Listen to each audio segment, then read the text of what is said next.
নমস্কার দর্শক বন্ধুরা, ওয়ান্ডার ভিশনের নেপাল ট্যুরে আজকে আমরা রয়েছি কাঠমান্ডুতে। আমাদের হোটেল থেকে কয়েকশো মিটার দূরেই রয়েছে পশুপতিনাথ টেম্পল। তাই আজকে দিনটা শুরু হচ্ছে এই মন্দিরে পুজো দিয়ে। মন্দিরের গেটের বাইরেই রয়েছে প্রচুর দোকান, যেখানে পুজোর সব রকম সরঞ্জাম পাওয়া যাচ্ছে। বাগমতী নদীর তীরে অবস্থিত এই পশুপতিনাথ মন্দির নেপালের প্রাচীনতম এবং অন্যতম গুরুত্বপূর্ণ একটি শিব মন্দির।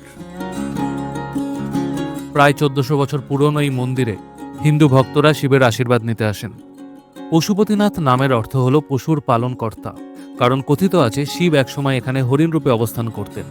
মন্দিরের ভেতরে রয়েছে চারমুখী শিবলিঙ্গ, যা শিবের পশুপত রূপের প্রতীক। তবে এর গর্ভগৃহে শুধু হিন্দুরাই প্রবেশ করতে পারেন। অনেক সাধুদের এখানে ধ্যানমগ্ন অবস্থায় দেখা যায়।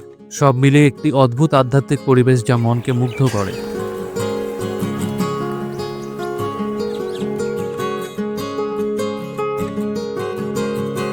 ভেতরে ক্যামেরা অ্যালাউ করা হয় না, তাই ক্যামেরাপত্র সব রেখে আমরা পুজোর লাইনে গিয়ে দাঁড়াই। পশুপতি নাগের খুব নাম আমরা সকলেই জানি, আমার প্রসিদ্ধ মন্দিরটা। আমরা সকলেই এখানে এসেছি পুজো দিতে। পুজোর লাইনে আমরা দাঁড়িয়ে আছি, পুজো দিয়ে বেরিয়ে এলাম।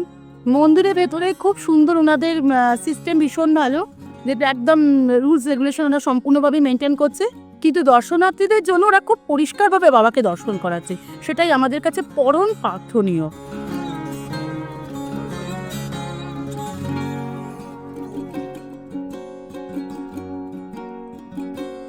এখানে বাগমতী নদীর তীরের ঘাটগুলি শুধু একটা তীর্থস্থান নয়, এটা নেপালের একটি অন্যতম গুরুত্বপূর্ণ শ্মশান ঘাট। এই মন্দির আধ্যাত্মিকতা ও ঐতিহ্যের প্রতীক, যা যুগ যুগ ধরে শিব ভক্তদের কাছে পবিত্র স্থান হিসেবে বিবেচিত হয়ে আসছে। নেপাল ট্যুরের এই অদ্ভুত অভিজ্ঞতার সাক্ষী হতে যোগাযোগ করুন ওয়ান্ডার ভিশনের সাথে।